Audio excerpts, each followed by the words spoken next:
প্রিয় দিনদার ইমানদার মুমিন মুত্তাকি ভাই ও বোনেরা, আসসালামু আলাইকুম।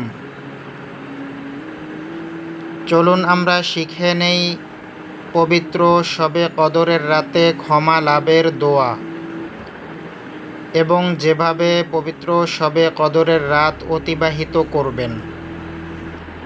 শবে কদরের রাতে ক্ষমা লাভের উদ্দেশ্যে যে দোয়াটি বেশি বেশি পাঠ করবেন, আর তা হলো আল্লাহুম্মা ইন্নাকা আফুউন তুহিব্বুল আফওয়া ফা'ফু আন্নি।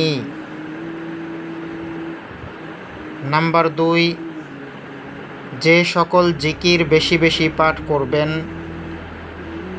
আর তা হলো সুবহানাল্লাহ 100 বার, আলহামদুলিল্লাহ 100 বার, আল্লাহু আকবার 100 বার এবং লা ইলাহা ইল্লাল্লাহ 100 বার।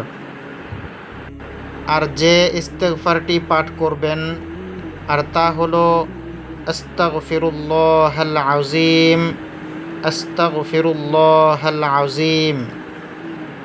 এছাড়াও দুরুদে ইব্রাহিম তথা নামাজের দুরুদ শরীফ বেশি বেশি পাঠ করুন।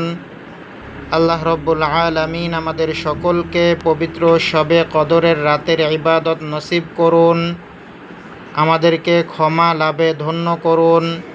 সকলেই বলি আমিন।